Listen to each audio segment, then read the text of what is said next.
Are you always coming up with ideas? Do you marvel at successful business owners? Do you hate being told what to do? Ever take things apart just to see how they work? Are you a dreamer? If you've answered yes to any of these questions, this podcast is for you. Welcome to the Entrepreneurial Enclave with Kevin Wortham, the podcast that focuses on building, maintaining, pivoting, planning, and investing in you, the entrepreneur. But first, a word from our sponsor.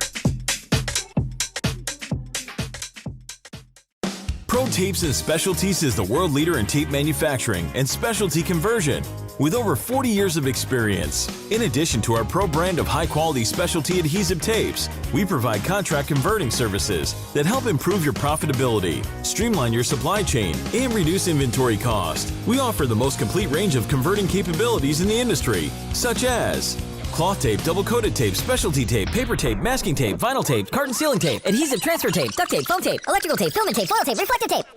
And the tape just keeps on rolling. Visit us online today at www.protapes.com or call us at 800-345-0234. Pro Tapes, it's just how we roll. Welcome to another fantastic episode of the Entrepreneur Enclave, Life's Coming Attraction. I am your host, and welcome. Brother, Hector, oh my God, I am so excited to have you on the platform, to have you on the show. Man, give me an update. What is going on, brother? How are you? I'm fine, thank you. How you doing, man? I am doing well, man. So I think we met when you were here at Trenton High School. You were the vice principal, correct? Correct. And then from there, I think you were instrumental in helping the Minding Our Business program establish a nice beachhead in Perth Amboy, man. We enjoyed our time there. Thank you. It was fun. Oh, absolutely. And so when we were prepping for this, you wanted to give a shout out to one of the former students, and I'm gonna let you do that now, man. Just go ahead and take it away. Well, one of our alumni from Perth Amboy, the Minding Our Business program, actually one of your alumni. Yes. Has gone on and came to the Academy for Urban Leadership. Yes. High school in Perth Amboy, where he was elected. I want to stop you there because give us some background. You were instrumental in founding that charter school, correct? That is correct. Me and a few other people. Yes. A few other people. I got to give them a shout out too. Okay, George Cruz particularly. Yes. But anyway, ironically, Josh is one of the reasons we started that school, and he's one of your alumnus who we met in the middle school. Fantastic. In Perth Amboy. He went on and when he came to our school, yes, was elected president of every single one of his classes, went on to Montclair State, yes, and was the president of every student organization in Montclair. Now he has returned and is on the board of directors of the Academy for Urban Leadership. But more importantly, we're trying to push him off that board so he can continue on and go on to medical school. Wow, man. He is one of your alumni. And he came through the process of Minding Our Business program, and then went on to the Academy of Leadership. Yes. And he will be a physician. And one time I told one of his aunts that I expect him to be the future governor. She told me, no, future president. Wow. That is fantastic. And, Joshua Gibson. Josh. And you know what? As you keep mentioning his name, I'm visualizing Joshua Bishop. Excuse me. Okay, I am visualizing his name. He had a sister as well, right? Yes, and she graduated out of Montclair also. Yes. I'm sorry. No, she did. No, she graduated out of William Patterson, I believe. Okay, but I still know the family. Man, that's fantastic. And so our sponsor is Ed Miller from Pro Tapes. Oh, yeah? And a lot of his employees lived in Perth Amboy. And so when he saw a Facebook post of the good work that we were doing in Perth Amboy, he wanted to know how he could get involved. And so he is going to be ecstatic to know that he is doing great things. So we want to wish him nothing but success. And I would love to have him on the show if we can make that happen. I will reach out to him. Okay, fantastic. But But I wanted to get you on the show because, man, you have always been a wealth of knowledge. And, man, I would always sit back and say, I enjoy listening to this brother. And so this evening, man, we're just going to make it happen. I think one of the most interesting things that I've always been challenged with, and I know you're going to give me some clarity on that, is we often talk about black and brown. And when we say black, we talk about African Americans. And when we say brown, we're always talking about our Hispanic brothers. But I know this evening you're gonna give me some clarity, and you're gonna really give me some more information. So, Brother Hector, you have got it, man. So how did all this come about? Well, I mean, we'd be here, it took 5 centuries. So, yeah. Well, quickly, when we talk about brown, we're talking about largely Mexican Americans, yes, who are the largest Latino group in the United States by far, yes, by far. However, for a number of us with African descent, when we hear that black and brown, we have issues because outside of the African continent, the largest numerical number of people of African descent live south of the U.S. border. Wow. So people who you call Afro-Latinos, number maybe 180 million. Whoa. So where in the discourse are we included? Okay. Got you. So do you find that offensive a lot of times where you feel like you've got to make a correction? Often. Okay. Often. Understand a lot of these labels are applied based, how do we fit in to the dominant power structure in this country? Yes. And we label ourselves. They don't label themselves. We label ourselves. Got you. So, right. So what would be a fair assessment or a fair label if we had to give ourselves one? I don't think we should be labeling ourselves at this point in history. Okay. Really quick history of the United States. Yes. The first black people that came to North America came way before 1619. Yes. And they weren't slaves. They were conquistadores. The most famous is Juan Garrido, who later on was the first person to plant wheat in the Western Hemisphere. He was a Spanish conquistador. Yes. Later on, the Spanish brought African slaves to the founding of Jamestown, which is 1565. St. Augustine, 1565. Yes. That's 42 years before Jamestown was founded. Also, I read in South Carolina, the Spanish tried to bring in African slaves there in 1526, but those slaves rebelled. So that attempt at colonization failed. Wow. All right, that's almost 1 century before African slaves were brought into Jamestown. And by the way, those African slaves were taken off a Portuguese ship. All right. Yes. So we have to look at, this whole, the narrative. Yes. It's like the British invented black people. Got you. And if you don't speak English, you're not black. I mean, Yeah. Most of what is now the United States of America, at least the contiguous 48 states, yes, was colonized by the Spaniards first, and they brought African slaves with them. And you found black people throughout the Spanish-speaking sections of North America, okay? Remember, Los Angeles was founded by black Mexicans. Los Angeles, California. Wow. Chicago was founded by Haitian. Wow. And the first black person, the first immigrant to what's now New York City, Juan Rodriguez was born in Santo Domingo, and that was 1613. No, that's 6 years before they brought African slaves to Jamestown. But that's mind-blowing. So in all of these places where we were first there, how did we, it's a stupid question, but how did we lose out so much? Well, for a variety of reasons. Number one, the people that, the colonial powers that wanted to colonize, it was not in their interest to let people know that there were black people there first. Yes. And two, they wanted to control it. I mean, remember, the Dutch colonized what we called, New Amsterdam, and now that's 40 years after Juan Rodriguez, who, by the way, allied himself with the Native Americans fighting against the Dutch. I think they came in like 40 years later, and then they lost it to the British later on. So, the British are not going to talk about that. Got you. Just like when Andrew Jackson invaded Florida. Yes. All right. He couldn't say the Spanish word for runaway slave, which is cimarron, so he called them Seminoles.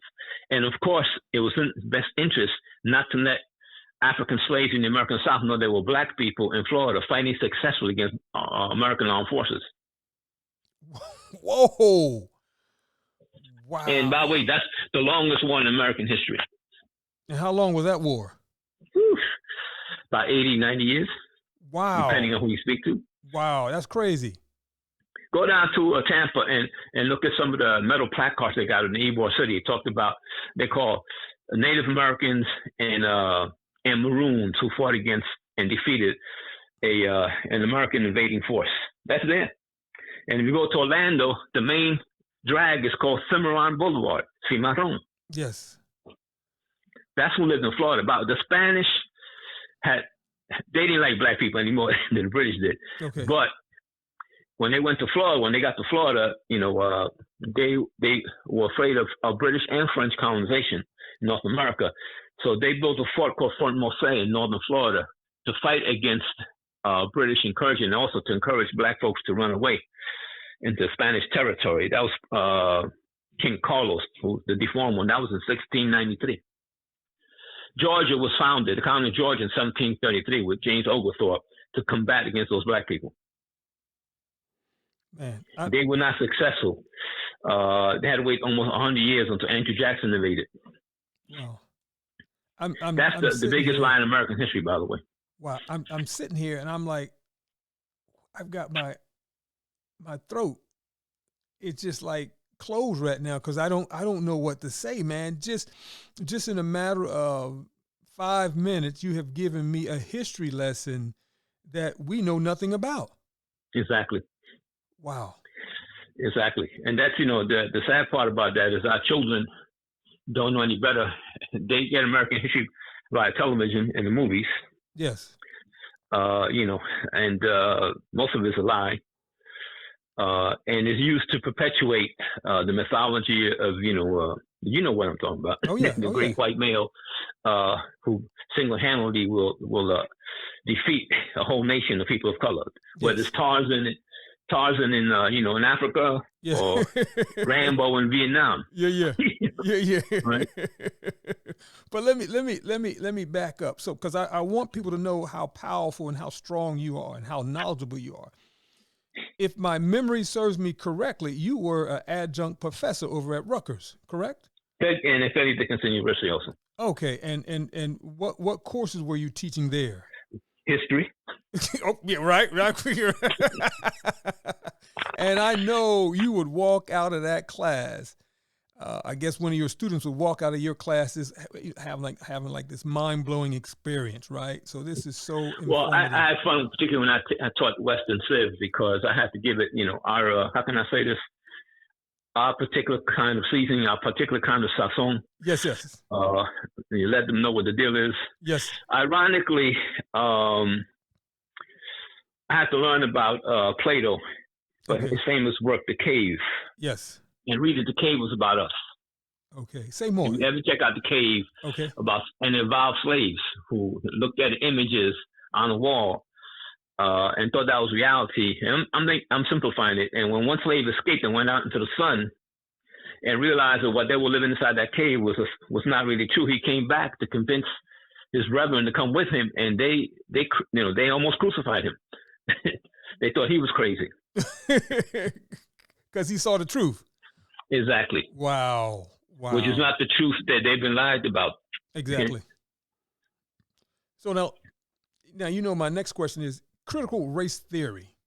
Mm-hmm. What are your thoughts on that? And how do It's about time. But, in this nation, we already have a critical race theory. Yes. But it's based on perpetuating the hegemony of one group over another. Yes. Now, when you're challenging how they got to that position, they don't like it. They don't want to hear it. And this is why we're getting so much uprising and pushback, right? Right, of course. Yeah. Now, how did the Hispanics, and correct me, how did the Hispanics become so Well, I guess, how did Perth Amboy become so populated with Hispanics? They were recruited to go work up here in certain industries. I know one of them was Fetters when they had the air conditioning. And by the way, I'm going to talk about Puerto Ricans. There was the first group of Puerto Ricans came from the southern part of the island, the coast, Guayanilla. Some were light skinned, some were dark skinned. Yes. But that upset some of the Central European here. So they actually went out to the center of the island to recruit lighter skinned Puerto Ricans because they were more palatable to that Central European population that was here. And I heard that from the horse's mouth, from the people who did it. And probably more manageable. Yeah, exactly. Wow. And I heard that from the horse's mouth. You know. Wow. By the way, they did the same thing during when they recruited Puerto Ricans to go fight in World War II in Korea. The famous 65th Infantry. They actually had Puerto Rican soldiers lift up their shirts to see who had dark backs, because the ones who were considered to be black then were assigned to colored regiments, colored units, and the other one, the light-skinned ones, were permitted to serve in the 65th Infantry. That wasn't always universal, but they did do that, and I heard that from the horse's mouth too. Wow. So. Well, let me tell you a question. Yeah. You saw the movie The Red Tails? Yeah. The Tuskegee Airmen? Yes. Right. Who were the instructors? The instructors were white. No, they were not. They refused to be instructors to black pilots in World War II. Wow. Guess where the instructors came from? And it wasn't in the movie. Okay, I know you're going to tell me. Of course, Puerto Rico. Wait. The flying instructors for Red Tail, the Tuskegee Airmen, right. They came from Puerto Rico. Exactly. And how did they learn to fly? Because they were pilots there. They had their own units in Puerto Rico. Wow. It was part of the U.S. Armed Forces. Wow, man. So why has our color been such a challenge? Again, I'd be here for 500 years talking about that. Okay. Well, just kind of give me a recap, bro. The folks who run the system want it to be that way. Okay. All right. And, remember Malcolm X's soliloquy? Yes. On the field hand and the house servant? Oh, yes. Well, that still continues to this day. Got you. But there's another part of that African Americans don't understand. Yes. The most dangerous slave or black person was neither the field hand nor the house slave. It was the cimarron, the maroon, the Seminole, who refused to be part of that structure and left. Yes. That was the most dangerous black person in the plantation and slave system. They didn't want to be part of that, so that made them dangerous because that challenged the whole system. Yes. And throughout Latin America and the Caribbean, you've had slave revolts, even nations founded that predated Jamestown. The oldest Esmeraldas actually still exists in the nation of Ecuador. It was later absorbed when Ecuador became independent in the 1820s, but it actually won its independence in 1565 as a black nation in the Western Hemisphere. Wow. And that's not the only one, by the way. Yeah. And so when do you think this history, our history, should be taught? From day one. Okay. And the real history, not the path that they tried to, Yeah. Bro, we've had all kinds of black inventors in this nation. Let's say in this nation. Yes. That did not prevent the wholesale murder of black people by police officers in this nation. Yes. Okay, so that in and of itself is not going to change things, no matter how successful we are as individuals. Yes. It's only when we gain respect as a people. Yes. That it's not dependent. Yes. On other folks. Got you. Understand that, and I had a black history professor who explained something to us, and it hit dawn us that the civil rights movement really took off in this nation when the black nations of Africa, or the African nations, started winning their independence, and the United States had to compete with the Soviet bloc nations for those commercial ties. Yes. Okay. That had an impact. We are not in silos. In this country, too many of us live in silos. Yes. we're separate and apart from our own folks because we were led to believe that, there's a difference. Black people who speak English, those who speak Spanish or Portuguese or French, which are all European languages. But somehow we're all different. Yes. But we're victims of the same oppression, carried out in different languages. Wow, man. Wow. So Hector, now this is a crazy question, and I apologize in advance. How would you classify yourself? Being Hispanic? Hispanic, her panic. Look, there's been that term now being bandied around, Latinx. Yes. And I respect those young people, mostly from New York City, who came up with that term, Okay. not to differentiate between genders. However, the Spanish language is gender specific, so I'm not going to try to change the Spanish language. Yes. My ancestors from Latin America and the Caribbean. As you well know, and I think it upsets some people, that I identify as Afro-descendant. Okay. But also have ancestry in Puerto Rico and Cuba, Honduras, Jamaica. And because there are Black people in all of those places. Yes. Yes. All of those places there are Black people. And some of those Black people use machetes to defend themselves against white oppression. Yes. And I'm proud to say I have ancestors who did that. Wow. Well, man, come on, Hector. This is all right. Man, because I remember, I'm dating myself. There was about 10, 15 years ago, the Hispanic or Spanish organization that Ryder brought you in, mm-hmm. and you spoke one evening. And I think like for 45 minutes, man, I looked around the whole classroom and no mouth was closed. Every mouth was open because the history you were sharing and you were telling was just like eye-opening, jaw-dropping, man. I was like, wow. So how often do you speak to groups of people that are not in your classes? No, I used to be invited. They don't invite me anymore. I guess I got old. Nobody invites me any longer. Well, we hope to change that today, man. Once this podcast drops, we hope to change that and encourage more folks to call you up and to listen to you, because this is a wealth of knowledge. And as I said before, the first 6 minutes, man, you just dropped some signs on us. Wow. But the sad part is that knowledge should have been there already. That's why Arturo Schomburg, yes, he created that library. Arturo Schomburg is Puerto Rican, man. You didn't know that, right? I've heard of it. I didn't know that. Yeah, he's from Santurce, which was once known as San Mateo de Cangrejo, which is the first official Black town in Puerto Rico, founded in the 1700s. All right. And by the way, people from that community and the nearby community of Loiza, which is still a Black community to this day, defeated 200 of them. Came at night with machetes and defeated the world's greatest army, which is British Armed Forces. Between 3,000 and 7,000 British Armed Forces landed, tried to take over San Juan, because most of the Spanish forces were in Haiti fighting against the Haitians. And 200 of them jumped on 3,000 to 7,000 British troops and proceeded to remove their armpits from their bodies. That's right, 1797. Wow. And I'm proud to say I have ancestors who participate in that too. Yeah. Now, so beyond your reading, a lot of this was oral history for you, right?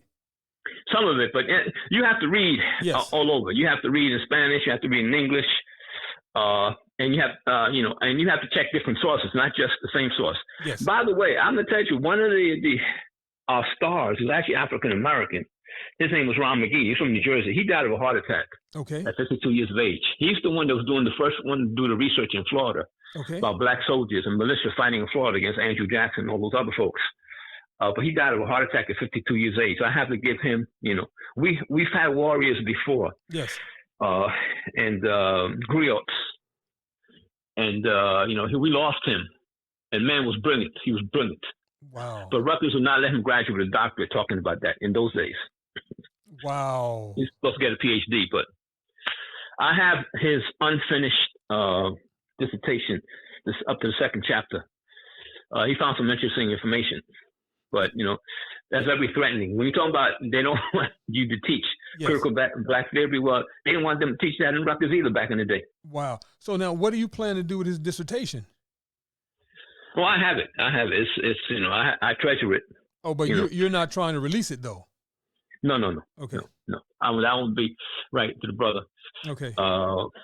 But he needed to do some work on it. But I know that, and I know the difficulty he had with the Rutgers history department. Yes. But we spoke extensively, and the things they were doing to him, it was humiliating, actually. And I think it led to his demise. Wow. Now, I know you're not going to release it, but you think if in 2022, if he were to write such a paper, would they award him his PhD? Yeah, I think so. Things have changed. Okay. To the point. Okay. Because now there are white people writing about the same things. Okay. Yeah. So now all of a sudden there's credibility. Right. Yeah. Unfortunately. It's, like Dr. Ben when he was talking about Egypt. Yes. He was being discredited. Yes. Now you have white Egyptologists, and all of a sudden, I've accepted. Yeah. And they have to go back and look at his work that he did and give him credit for it. Yeah. Wow. So how do we? And by the way, you know that Dr. Ben was half Puerto Rican, right? I did not know that. Yeah, his father was Ethiopian. His mother was from Fajardo, Puerto Rico. Last name Mata. I spoke to him. He spoke to me in Spanish. What? Yep. Wow.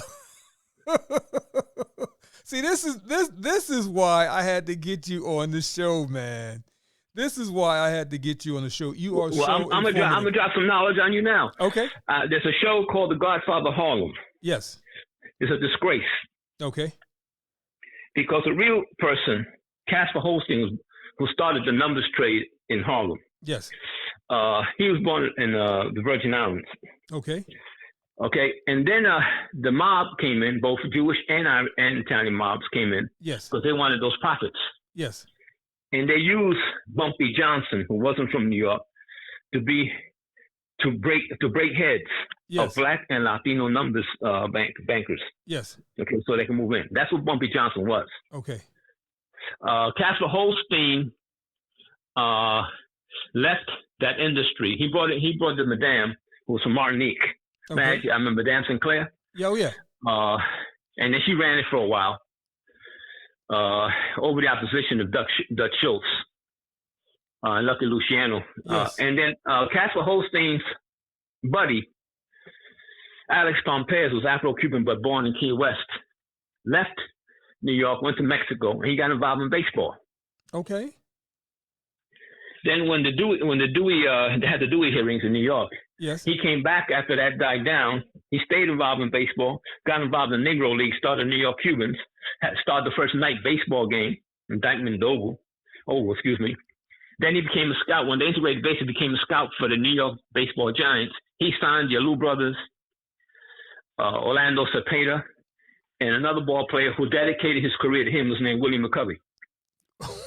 Wow. Those two gentlemen, Casper Holstein and Alex Pompez, were the spiritual godfathers of Dr. Ben. Wow. When he's in New York. So there's connections there, people of African descent, that we don't know about, and they keep it real quiet. Yes. Wow. So did you know that during the Olympics in Athens? Okay. There was an African American woman who was elected to the city council, and she was going to be elected mayor, and then they canceled the election after the Olympics. I wonder why. Mm-hmm. Wow, man. So these have people of African descent. Yes. In many areas of world history. Yes. Have contributed, but then when they make the movie, they look like Brad Pitt. Yeah. They whitewash it. Yeah. Wow, man, that's crazy. So because a lot of times when you watch the news, right, they always talk mm-hmm. about black and brown. Mm-hmm. But I also know that the challenge and the struggles that black and brown folks have, they're not uniquely together. So there are some brown issues and there's some black issues. Why do we try to clump them all together? Well, first of all, you can't do that because they have this different historical development. Okay, Yes. Most of the people we say brown, we're really talking about Mexican Americans. Okay. Okay, who are the largest Latino group, and United States. Most of what is not in the United States used to belong to Mexico. Okay. Wow. It was a brand new nation. Yes. And Mexico had a black president, Vicente Guerrero, and he abolished slavery in 1829. Okay. All those guys that were in the Alamo, Yes. they were supporting slavery. So the reason you had the Alamo and all that nonsense go on is because white slave owners wanted to bring black people as slaves into Yes. Mexican territory. And Mexico said, no, black people are free in Mexico. That's why you had a Mexican-American War. Got you. Got you. By the way, Davy Crockett was not a slave owner. He was a defender of Native Americans, and that's why he was chased out of Tennessee by Andrew Jackson. Okay. However, Sam Houston, Jim Bowie was not only a criminal with a price on his head in Arkansas, he was also a major slave owner, him and his brother. William Travis was a rapist of black and Latino little girls, the guy who drew the line in the sand. Yes. Okay? These were not nice guys, and they didn't die. Most of them were killed running away from the Alamo. Okay, but they were trying to impose slavery in Mexico. Yes. And Mexico had abolished slavery. By the way, the two first generals of the American Revolution were both Afro-Indians, Vicente Guerrero and Jose Maria Morelos. They were black. Wow, man. And part of the struggle for independence was the end of slavery. Okay. That was one of their platforms. Wow. So this struggle has been going on for a long, long time in different places. Now, within the United States of America, Yes. which has imposed themselves, basically people of European descent have imposed themselves over the people that are already here, whether it be Native Americans, Mexicans, and African Americans, and then created a whole culture, a whole mythology on the supremacy of whiteness. Yes. And the media, the movies, the real cowboy, the real marshal Yes. was a black man, Okay. Bass Reeves. And they created the TV series and radio called The Lone Ranger. He wore a black mask I remember that. because Yes. they couldn't have him have a black face. Wow. Read about Bass Reeves. Okay. See what he did. Forget about Wyatt Earp or Bat Masterson or John Wayne. None of that. All those clowns. Read Yes. about who Bass Reeves was. Wow, man. Wow. You didn't know that? I did not know that. Oh yeah. See, He's the model for all those cowboy movies that you see. okay. But this is why we have you on the show, man. Man, you are so informative, man. You're so knowledgeable. Wow, Well, we need more folks like that. We need more Schomburgs. Yes. Okay, we need more Dr. Benz. Yes. Because as long as our folks, particularly our young folks, watch this nonsense, this popular culture, we accept that as being the truth. Yes. And some of our folks, how can I say this? They fall prey to that nonsense. Yes. Particularly our young men. Yeah. I'm gonna say our young men. Okay.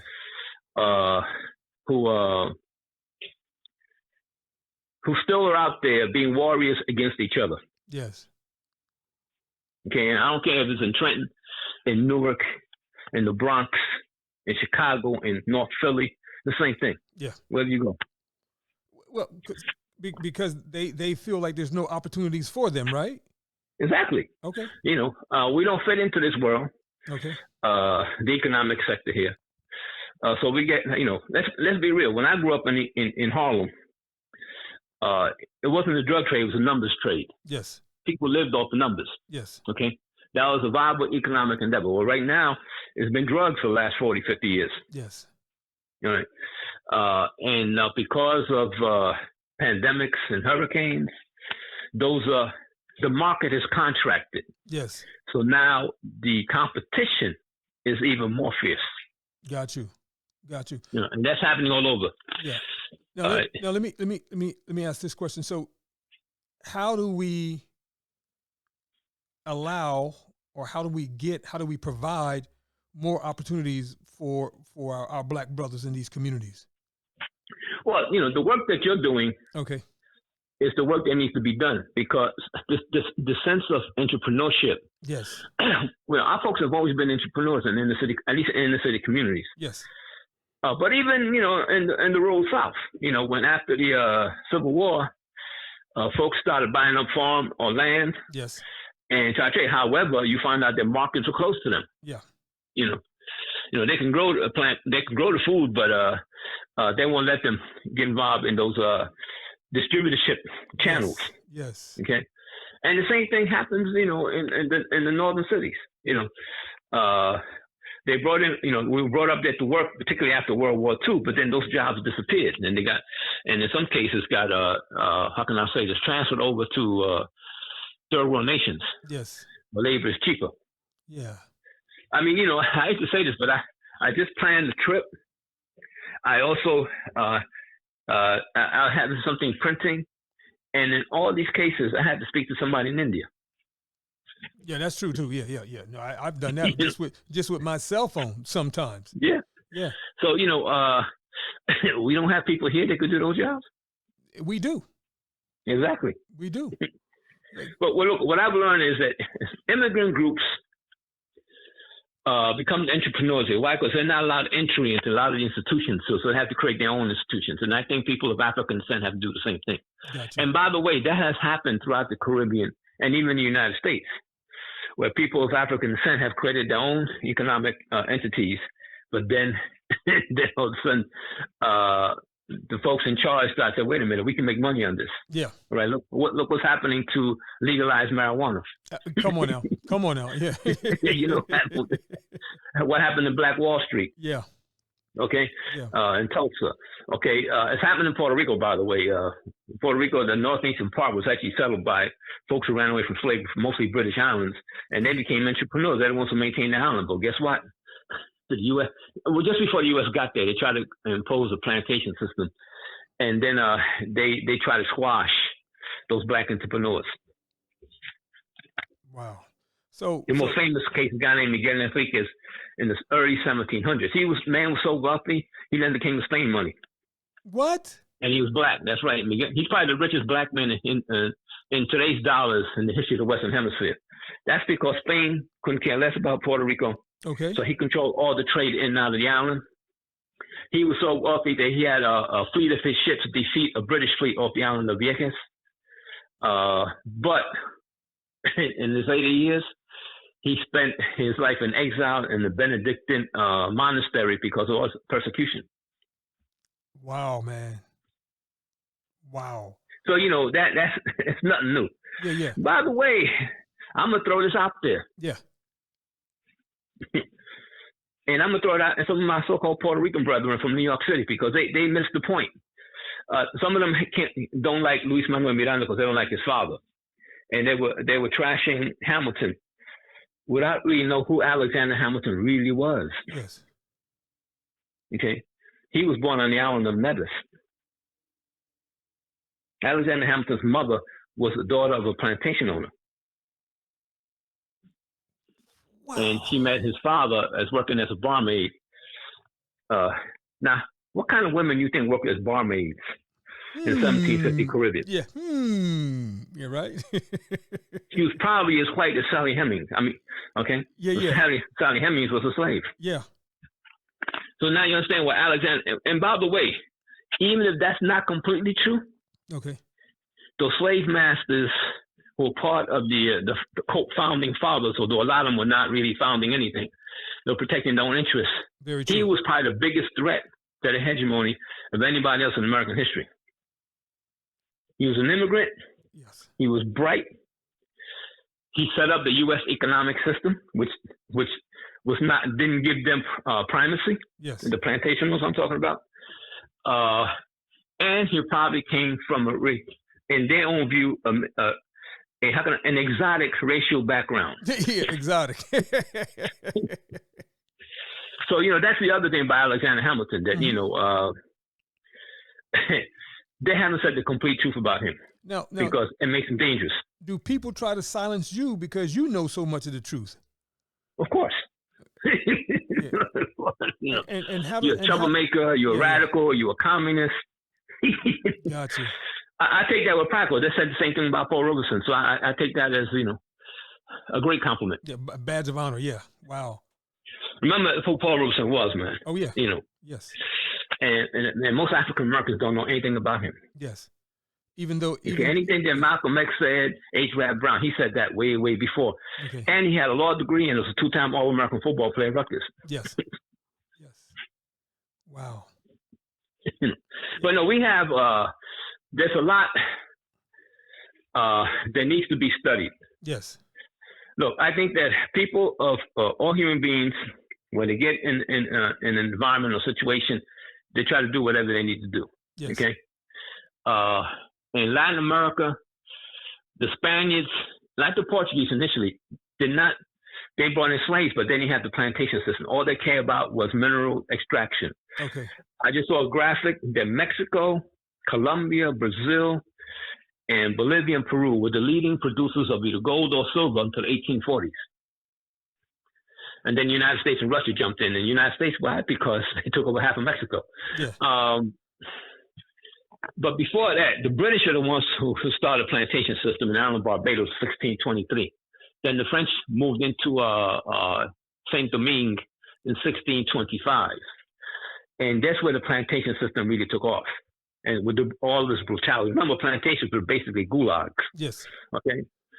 But you've had black people working as slaves and working in gold mines and building for a long time before that. But the plantation system itself, we have to look at and see the destructiveness that it caused black folks, whether it's in Haiti or in Mississippi, or eventually in Bahia, Brazil. Yes. And in Cuba. Remember, they imported more Africans in Cuba between the years of 1794, when the Spanish decided to start a plantation system there, until 1886.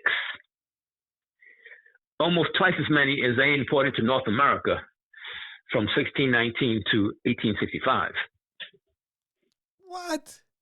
That's right. And that's because of the sugar. They became the leading sugar largest sugar producer in the world, replaced Haiti. And that was massive production and brutality towards black people. Yes. Wow. And by the way, remember that Brazil did not abolish slavery until 1888. Yes. But going back to Cuba, so a lot of us stayed in Cuba. Yeah.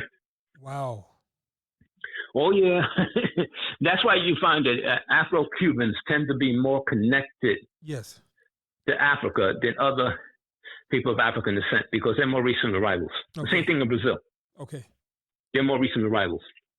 Now, and by the way, I have family in Cuba too. Wow. So if I were to meet an Afro-Cuban, would we have a connection, or we would not have a connection? Of course. Okay.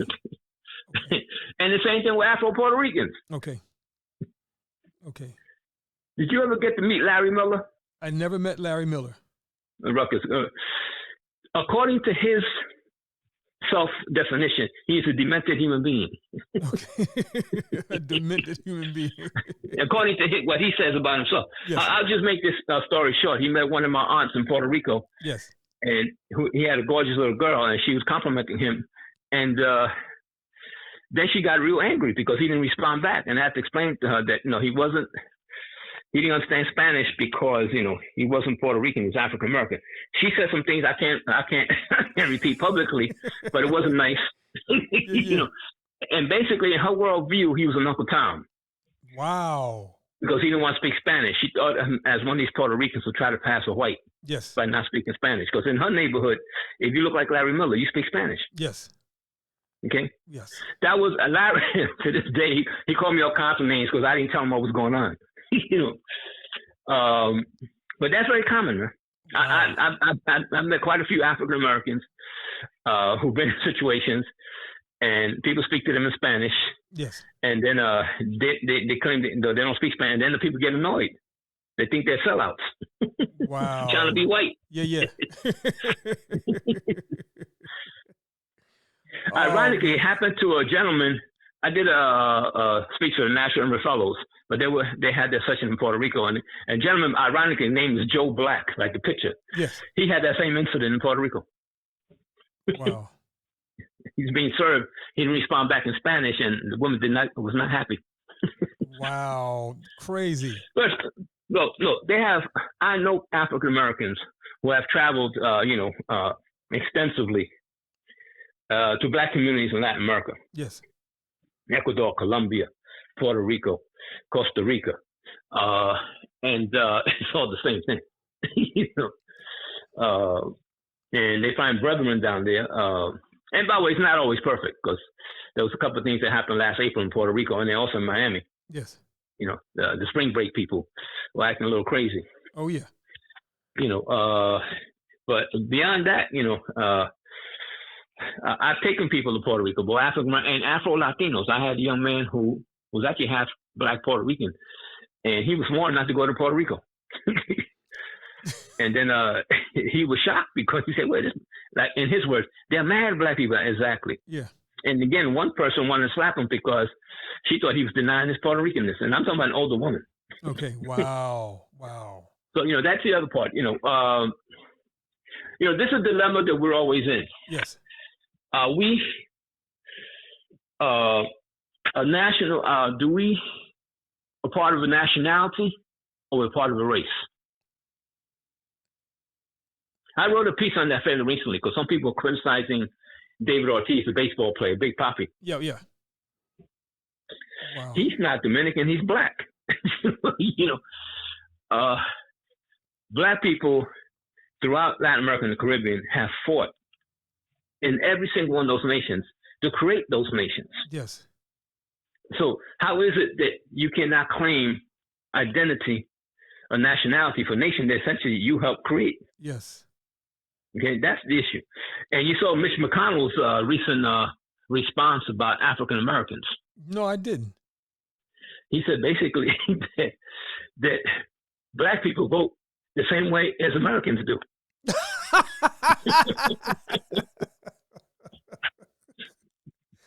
Oh man, I didn't hear that one. yeah. You know, so that's again, that's something that we ourselves have to deal with. Yes. Do we accept the definition of who we are based on the people oppressing us when we deal with each other? Yes. In other words, my slave master is better than your slave master because my slave master spoke English or Spanish or Portuguese. Yes. And some of us are caught up in that. Wow, man. Wow. Man, this is a conversation that will take about 3,000 years. Yeah. Because there's so many elements and it's very nuanced. Yes. You know, some of our folks, wherever we're at, we accept, we want to belong to whatever structure that we live in. Okay. Okay. And some other folks don't want to do that. Okay. Or have rebelled against that. Besides H. Rap Brown or Malcolm X here, we've had the same folks in Colombia, in Ecuador, in Panama, in Puerto Rico, and Cuba who refuse to be part of white society. Yes. But then we also got people who want to belong to that. Yes. You know, and that's a dilemma that that I think we get caught up in. It isn't about the different nationalities. How do we fit into whatever space that we're in? How do we fit in? Yeah. And what's our role in that space? And some of those roles are assigned by other people, not by us. Exactly. And I think that part is the challenge right there. Yeah, it is. Wow. You know, I mean, there's been research done. Not only Schomburg, a lot of other people who've done a lot of research and continue to do so. Because, you know, our history is so rich in this hemisphere. Yes, in this hemisphere. Okay, I'm going to say something that I'm going to maybe upset some people. Okay. The first place that Black people challenge European imperialism is in this hemisphere, not in Africa. It's here. Okay, there's been one battle after another. I know that you never heard of Esmeralda before I talked about it. No, I haven't. I know you don't know about Miguel, El Rey Miguel or Miguel the King. No. As a slave master escaped, he brought in Puerto Rico, worked the gold mines, and him and this lady, Guillomal, fought to kick the Spanish out of South America. Wow. Not just rebel from slavery, to kick them out, and they formed a union between Black and Native Americans. Wow. So he is considered the father of Venezuela, Simón Bolívar. There's even a prayer to him, and there was an opera in his name. What? Yeah. Wow, man. All I can say is, wow, that's crazy. Wow, Yeah. But, but it's, again, we're talking about, almost 500 years ago. Yeah. This has been going on for a while. We just can't look at our history through a very shallow lens and say, well, it's only our history is only 100 years old. Yeah. Our history is 500. When the Europeans came here, they brought Africans with them. Yes. Okay. And, about the work of the late Ivan Van Sertima, his belief is. I know that, yes. They were, obviously, if you look at the Olmec heads in Mexico, which, predated Jesus Christ and predated the Roman Empire, they have very Negroid features. Yes. So who knows? And they found a skeleton in east coast of Brazil that was they carbon dated to 11,500 years ago. Remember that Brazil is only 1,000 miles from the west coast of Africa. Yes. Mm-hmm. So that human beings being human beings, probably made that trip way before Columbus. Oh, absolutely, absolutely. Mm-hmm. Wow, man. So when you're teaching your course, mm-hmm. and is it a year-long course or one semester? No, it was a semester course. It's a semester two semester course. Two semester course. Yeah. And you're pouring all of this into your students in 2 semesters. They're probably walking out with the biggest headache that you can imagine, man. No, my strategy is always not to pour information, make them curious so they can search out the information. Got you. Okay. Yeah, okay. They got to go seek the truth. Yes. My role is not to be the sage on the stage. They have to go out there and seek the truth. Okay. And I've learned stuff from my students. Okay. Okay. Because they got to do research and they tell me, wait a minute, I didn't know that. Yeah. A lot of what we watch. I've seen Robin Hood movies about King Richard. Well, King Richard spent very little time in England. He didn't speak English. Hated England. Okay. So he didn't want to come back and save it from King John. Yeah. King John, by the way, they were really French. King John and he and his mother Eleanor Aquitaine, they were really French. Okay. And they were feudal lords in France. And then King John lost all those lands in France to the King of France, and that's why he started raising taxes. Whoa.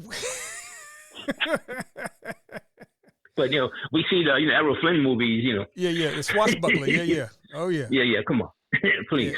Yeah, Errol Flynn was, I think, from New Zealand or someplace like that. He was not from England either. But, yeah. Yeah. So and then they portrayed this the tall white loner Mm-hmm. That's the image John Wayne. Mm-hmm. And we as a people, we tend to be collective. We work together in groups. Yes. Not looking for one figurehead, but we work as groups. Yes. Collective cultures, wherever we're at. And by the way, Native Americans are the same. Okay. Native American culture is the same. So we have a hard time with this whole Hollywood vision of what a real leader is. Yeah. So, but I guess as we try to wrap this up, how do we make some headway in all of this, right? What should we believe? What should we be wanting to understand, and what should we be wanting to follow or be like? Well, I think that there's a lot of work, and again, it's nuanced. Yes. We have to change the educational system. Okay. I'm sorry, but we do. Remember, I was an administrator, a teacher, in New Brunswick, Trenton, and Newark, and I thought some of the same. The sad part is I saw some of our people in positions of leadership, but they really weren't. Got you. Got you. They were told what to do by somebody else. Yes. All right, and usually it involved money. Yeah. Oh, absolutely. And they had no, how can I say this? No empathy with their own folks. Got you. For children from their own, from what they perceive self-community. What's that saying? Not every brother's a brother, not every sister's a sister. Yep. I got one for you. And I've seen that in Newark, I've seen in Trenton, I've seen that in Brunswick. Where I taught at before I went to Rutgers. Yeah. And that was, to me, was the most disappointing in all these endeavors, all the places I worked at. You see people look like you, but they're espousing the continued oppression of your own people. Got you. And of their people. I got one for you. They probably don't identify themselves with their people. Yeah, I got one for you, Hector. Mm-hmm. You are the superintendent of a school district, mm-hmm. right? From K to 12. How do you set up your educational system? Huh? First of all, I will focus instruction. First, See, my area is secondary. I'm not really an elementary school person. Okay. I believe in small learning communities. I do believe in that. Okay. I believe in students and teachers working close. In other words, look, the way the high school curriculum is set up, you have math teachers, you have history teachers, or social studies teachers, and language, and those people don't talk to each other. They go to lunch. The Spanish teachers go to lunch with Spanish teachers. The math teachers go to lunch, with math teachers, and they don't want to be broken up that way. Okay. I believe that doesn't work. Okay. I think particularly, like I said, a large school like Trenton Central High School, you need to bring that down. Okay. That's number one. In terms of curriculum and the organization of curriculum. Okay? And I don't care what they say in Trenton. I mean, I'm talking about the Trenton Board of, the New Jersey Department of Education. They're not experts on our folks. They're not. Okay. They have proven to be grossly incompetent. Yeah, true. When it comes to educating our children. Yes. And we have to challenge them on that at this point. And so you say small learning communities. Yeah, small learning communities, make things smaller. Our people tend to go to larger high schools, which have the highest dropout rates. Okay. Easy to become alienated. Yes. 2, let's understand that our kids who live in, particularly ones who live in urban areas, and by the way, that happens to white kids too. Okay. This whole stuff about bullying. When our children leave that building, there's no more connection to that building. They go back home to their families and their community. Yes. When they come into the school building the next day, they supposedly subscribe to a whole different culture and a whole different value system. Yes. Does not reflect their community or their families. Yes. If anything, what they're hearing is that the folks they come from have little value. Wow. Any child keeps on hearing that, that causes cognitive dissonance. Yes. All right. And of course, the images is a white person, talking about white folks and white history and what they've done. Yes. And you're not white. And neither is your mother, your father, your grandmother. Mm-hmm. And definitely who cares for you and love you, but they're devalued. Yes. So I think that we have to bring that into the schools, particularly where our kids are at. Okay. I don't think we need to devalue their experiences as being less than. Okay. Bro, they're building atom bombs in Urdu over there in Pakistan, okay? So they know enough physics to build atom bombs. Yeah. Okay, in a variety of different languages. This whole issue that, English speakers are the smartest people on the planet, that's nonsense. Yeah. You saw that, I'm gonna make an anecdote, but not from something I remember. There was a white teacher who told this to a black female student. Okay, we white people are sending people to the moon while your people in Africa are drinking their own urine. Ooh. By the way, I had some experience when I was a high school student. But anyway, I didn't know about hidden figures. Yes. I wish I'd have known that at the time. That was kept hidden. Yes. Literally hidden, no pun intended. No, absolutely. I agree. Yeah. All right. I wish I would have known that at the time because then I had a response for that, that individual. Yeah. By the way, I know quite a few instances like that as a teacher, as an administrator, and even when I was a student, that I would hear nonsense like that, and you have no defense. Yeah. You have no defense because you don't know, you don't have the information. I mean, I have the information now, but that's probably why I'm not back in the school system. I don't think they would open the doors to you now, Hector. Man. No, hell no. No, yeah. I don't think so. Yeah. But, look, I want to ask this other question, and I'll let you go. In your small learning communities, because you're still the superintendent, how would we deal with this urban trauma that so many of our young folks are facing today? Well, I think the small learning communities will work because you force those teachers of whatever discipline they're teaching yes, to deal with their students first. Got you.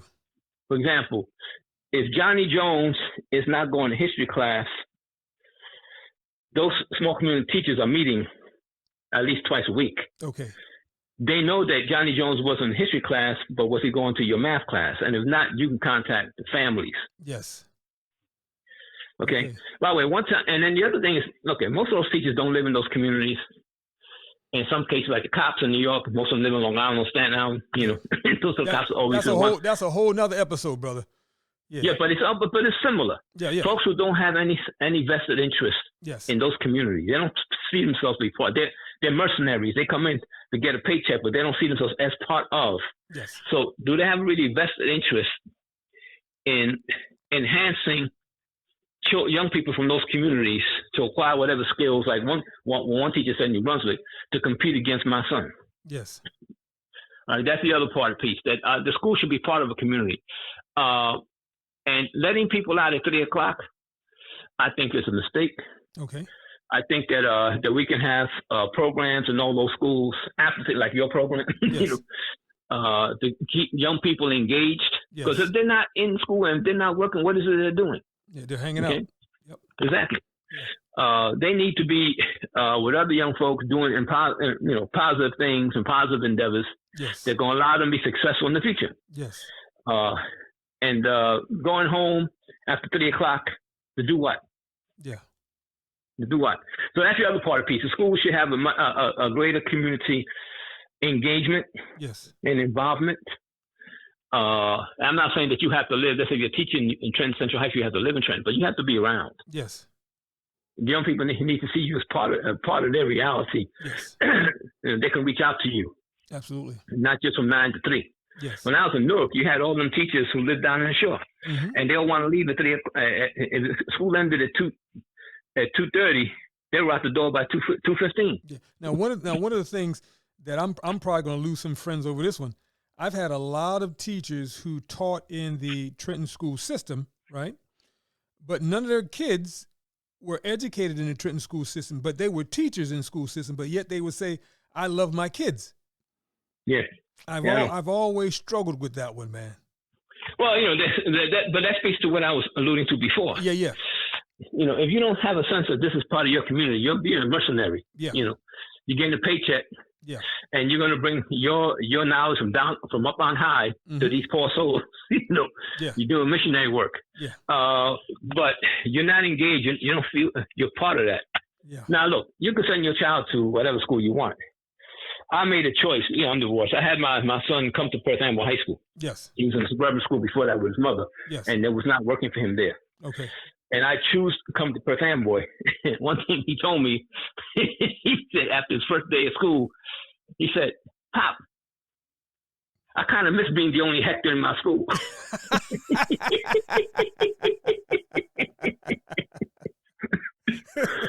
So they called out his name, and about 300 other dudes turned around.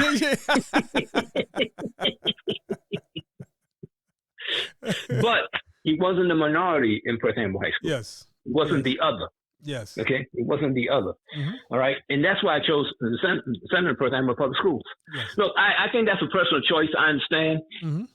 Because, and sometimes you work in these schools and you see what's going on. Yeah. Well, I was an administrator, and I disagreed with some of the policies that were imposing on our children. Right? Yeah. Oh, yeah. And not only Trenton, and in Newark, too. Yes. But you have to go along with it, some things. Yes. But I saw that, in Newark, we were going to create an environmental science small learning community. Yes. And the school district dropped it because they couldn't make money off it. Wow. We had 2 colleges ready to admit our kids as sophomores in high school. Okay. They were ready on path to 2 different colleges. They were going to fight over their admissions. Wow. And they ended that program. Because in other words, it wasn't about the kids. It was about, what program was going to bring money to people downtown. Yes. Wow. And that's what's happened in a lot of our urban school districts. There's so much money in education. Yes. And how it's being directed. You have curriculums that have actually nothing to do with our folks who districts buy because somebody gets part of the contract. Yes. Yeah. It's public sector that happens, man. Yeah. Yeah. Not only in school systems and municipalities and state government, in law enforcement, why do you buy certain equipment? Well, because so-and-so paid off this politician, and that's why you get the contract. Yes. And that happens in public schools too, man. Yeah. And you know what? And it happens worse in places where our folks already disenfranchised, not only politically, but even socially and economically. Yes. That's where that happens at the most. Wow. Wow. So it becomes which comes first, the chicken or the chicken or the egg. But still, we have to challenge those structures, and when we do, and make them ours to fit our needs. I'm not talking about just having dark faces in high places. Yes. I'm talking about really taking over an institution, make sure it works for us. Yes. Yes. Because if not, then it's the same thing all over again. It's just a different complexion. It's nonsense. Very true. Very true. And when you were alluding to about people who don't send their children to the school system in which they work, yeah, I can understand that. But it's the same thing that when I talked about police officers in, say, New York City who all live in Long Island, well, you'd be surprised how many of those police officers are the ones who are involved in these shootings. Yeah. Yeah. But they share no empathy with the people who live in their town, in that community. Mm-hmm. Well, yeah, that's always been a challenge for me because, you know, again, Trenton is so small, and I know that I only can imagine, you know, what it would look like, you know, 50, 60 years ago when all the teachers, a majority of the teachers lived in Trenton. So you would walk to school with the principal. You would walk to school with your math teacher. And so can you imagine the pride that you had? But now, like you said, with the union contracts and whatever else is going on, at 3 o'clock, you've got the teachers running out of the doors quicker than the students. Yeah. That is true. And it's not just the union contract. The issue is that they no longer perceive themselves to be part of that community, and those children part of their reality. Yeah. Okay. And by the way, let me phrase this. I'm not saying all white teachers are that way. Mm-hmm. Because I know some white teachers are really committed in the process, but generally they get kicked to the curb. Yeah. And I saw that particularly in Newark. Okay. The teachers who are real committed were like, you know, cannon fodder. The folks who were, you know, how can I say this? This was their part-time job. Yeah. They were taken care of. Got you. Yeah. So I mean, we're talking about so many subjects, man. We're definitely going to have to regroup on this, man. But I think that there's. Well, I'll tell you what. I know that you have this podcast and you have to edit it, but let's go back. We're not. I'm not going to edit any of this, man. We're going to roll with this. This is so informative. No, but I want to get back to Afro Latinos, man. Okay. Yeah. Okay. Yeah, that's really. And look, I've been an educator for over 50 years now, so you know I've been the whole gamut. From public schools, elementary, high school, college, junior college. I've done the gamut. Yes. However, the issue about Afro Latinos, I want people to understand that Brazil by itself is the second largest black nation in the world after Nigeria. Wait, say that again. Brazil by itself. It's the second largest black nation in the world. Wow. If you understand that, you know. But we seem to have no connection to them. Exactly. And by the way, I remember speaking to doing one of my workshops. I asked how many of the African American kids spoke another language. Now one hand went up. Yes. And one hand went up. And I'm in that survey too. Wow. Well, I mentioned the fact that if you spoke Portuguese, yes,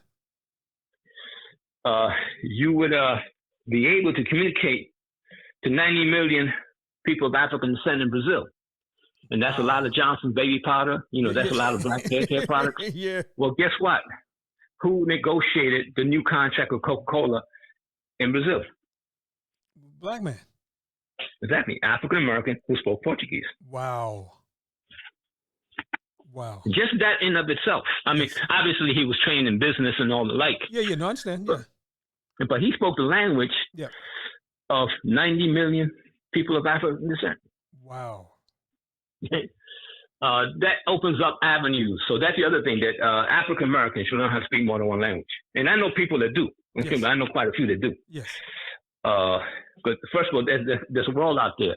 I know at Rutgers, I saw a lot of people from India, white people, Asian people, taking Spanish classes because they know what the deal is. Yes. They see what's coming. So are the Spanish the largest growing race? Well, again, here we go with race. Okay. Yeah. I know. There's race. You know. If you're talking about largest minority, by far. Okay. By far.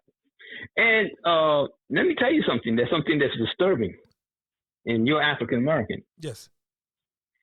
The African American population is almost flatlined. The largest increase in black population is not through birth, but through immigration. Wow. So that speaks to the morbidity rate of African Americans that nobody wants to talk about. Got you. Now, that's an issue that people have to address. Now, of course, it's not only the violence, but the health issues. I know that black women teachers have the highest rate of death of breast cancer. Yes. Those are issues. Our diet, stuff that that we eat. Yes. When I was at Trenton Central High School, I was amazed how they serve fried chicken wings every day to these kids. Every day. Well, because that's what we and like. And I also saw the level of obesity in these young people. Yeah, that's true too. Yeah. So that's an issue that black folks have to face. I mean, black folk who were slaves, wherever you were in Cuba, Puerto Rico, United States, Brazil, ate that kind of food because that's the food that you're allowed to eat. Mm-hmm. And then they turned into delicacy, but there's a reason why that's the food you're allowed to eat. Yeah. So the morbidity rate for African Americans is very high. Nobody wants to talk about that. Okay. People are leaving that alone. Yeah, and that's something. And it's just not. Yeah, it's not even being they're talking about being killed by cops or by young brothers, but it's the issues of cancer, high blood pressure, diabetes. Yes. Those are major killers of black folks in this country. Yeah, I got to bring you back on, Brother Hector, so we can talk more about this, man.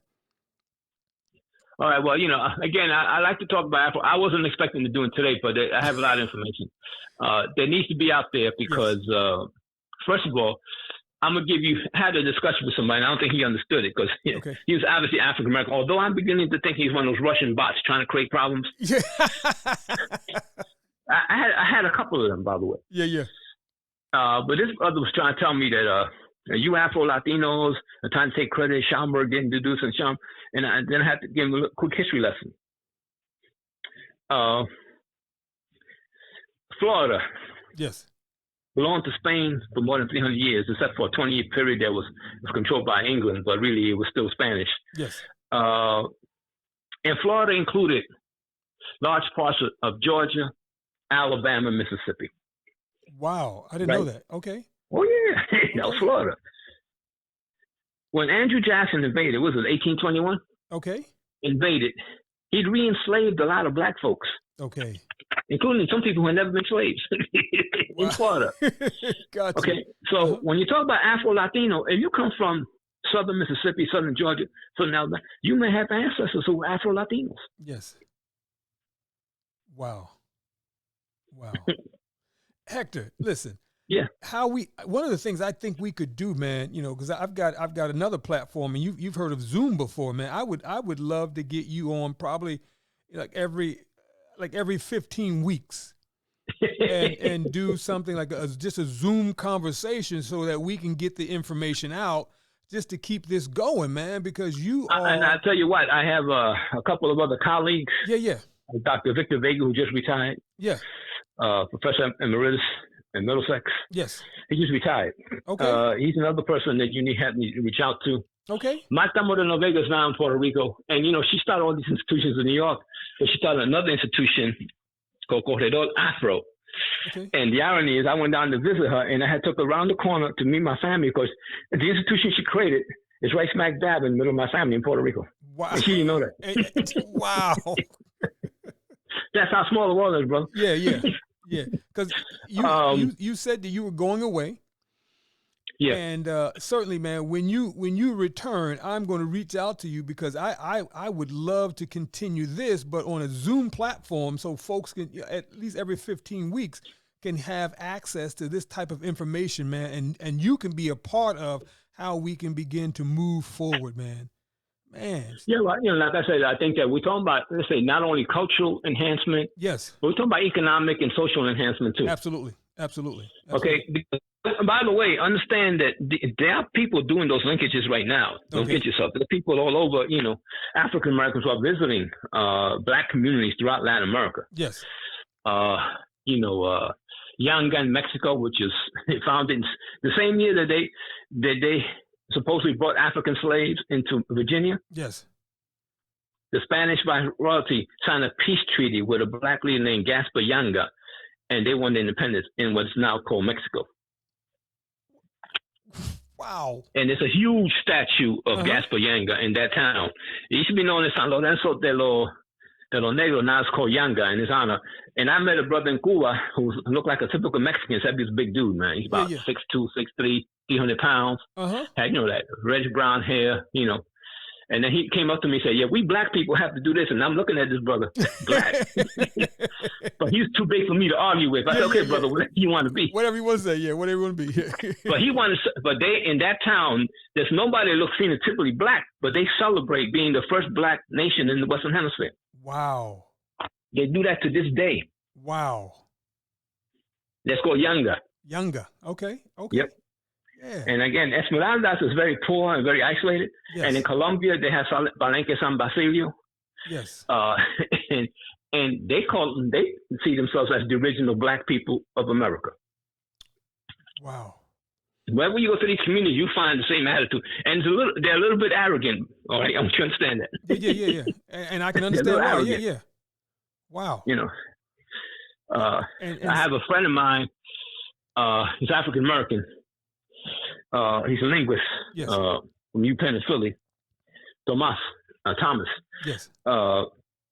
He very dark-skinned brother. Okay. He looked like Peter Conde Rodriguez. And then he invited, he loves Colombia. He invited a friend of his from down there who was touring the United States. Yes. And Thomas, he had the brother in his house. And then one of Thomas's aunts came to visit him. Yes. A light-skinned African-American woman. Yes. And Thomas looked at the brother. He got real serious with him. And then after his aunt left, and this brother saw him, it's called a palenquero. Palenque is women's runaway slave community, okay? In Spanish. In Brazil, it's called quilombo. Anyway, this palenquero looked at Thomas with a different face because he liked Thomas' face. I said, look, man, I'm sorry, but all this time I thought you were black. Thomas is very dark-skinned, man. Yeah. He goes, I am black. No, you're not. He said, I met your aunt. You have white family. You're not really black. Wow. So in his worldview, if you are racially mixed, you're not really black. Yeah. Wow. And that's a palenquero because that's how they are. And Palenque San Basilio in Colombia. So, you know, you have communities like that throughout the Caribbean, Latin America. And, you know, like you have in Jamaica, you had you have many, but you had two major slave revolts. Yes. Everybody talks about Nanny in the 1700s, but you had Cudjoe in the 1500s, who also led a slave revolt against the British. Wow. So, I mean, that, you know, like I said, we hear about stuff that happened in the last 100 years, but what happened? There was stuff happening 500 years ago. Yeah. Wow, man. Hector, listen, man, I got to get you back, man. Wow, So when you come back, I know you're going to come back energized. You and I can talk as to how we can move this on, because this is information that I know that the community at large would love to hear more of, man. Well, we need to get our young folks involved, and our young folks have to start doing this research. Absolutely. Because the elders are leaving us, and, you know, I'm still vertical, but, you know. Yeah. No. Your dominant is about to turn over, man. What, 50? Come on, man. My last college football game was 50 years ago, man. Wow. Okay. I got you. You. Yes, sir. I got you. But you still my brother. That's all right. Still my likewise. Yes. I'm glad you didn't call me your uncle. So, you know, we keep it real that way, right? Yes, sir. But listen, Hector, I want to thank you for being on the Entrepreneur Enclave podcast this evening. You have been fantastic. And listen, I'm gonna reach back out to you in a few weeks so that we can talk about how do we create Zoom platforms to get our young folks involved and just listening to you tell stories and just share and encourage them to do their own history, man, their own research. Yeah, and it's done because entrepreneurs have to do research, man. Absolutely, yes. You have to create markets, identify where your markets are. Absolutely. You know, like I said, this brother that negotiated this treaty. Yes. With Coca-Cola, you know, he understood. Oh yeah, he had. And Coca-Cola understood. That's why they put a black face in front of their logo, man. Of the Pepsi logo. Yeah, Coke. Excuse me, Coke. Yeah, that's right. He's the one that negotiated a contract with Brazil. He's a black African American. Wow. Who spoke Portuguese. Okay. Wow. So they're gonna make their money, you know, about hook or crook. Yeah. You know, and the emphasis is not on crook. Okay. Yeah. Well, got you, Hector. Got you, man. Got you. Listen, brother, you have been fantastic, man. Thank you. By the way, you may want to contact Alfred Edmonds. Okay. He's editor-in-chief of Black Enterprise magazine. Okay. Do you have a contact for him, man? Well, he's on Facebook, but he was my student. Well, put me in contact with him, man. Okay, well, he's on my Facebook, man. You can find you on my Facebook. Yeah, I know, but it'll sound better coming from you. You know, look, just type down Alfred. I'm gonna tell him, Alfred, this brother's gonna contact you. Yeah. Okay. He might be a person you want to bring down, particularly in your program. Okay. All right, because he's always, advocating for Black entrepreneurship. Yeah, and that's what we're all about, man. That's what we're all about. Yeah. But and by the way, that's a link, man. Let me another part of the piece that I want you to see. Black entrepreneurship. Yes. It's just not Black people in the United States. You understand the markets that exist in Latin America? Yeah. In the Caribbean? Yeah. Okay, those are big markets, man. Oh, absolutely. And this is why we've got to get our young folks prepared, or we just have to get people who are entrepreneurs prepared to tackle these markets, to be a part of these markets. Yeah. Yeah, I agree. And, they're there. Yeah. They're there. Like I said, 90 million people is a lot of Johnson baby powder, man. Absolutely. Okay. A lot of cigars, too. That's right. Hector, you have been real, my friend. Thank you so much, brother. You're welcome, and you have a good one, all right? Put me in touch with Alfred, man. I'll do that right now. Okay, thank you, man. Appreciate you. You're welcome. Okay, Bye. thanks, man. Bye-bye.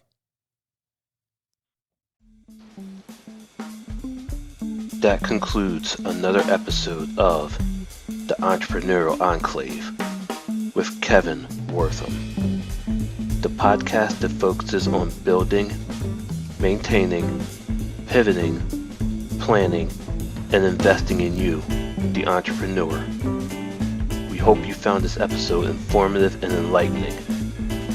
If you have any questions or comments about any of our episodes, please call 609-731-9311 or email kevin@minding-our-business.com.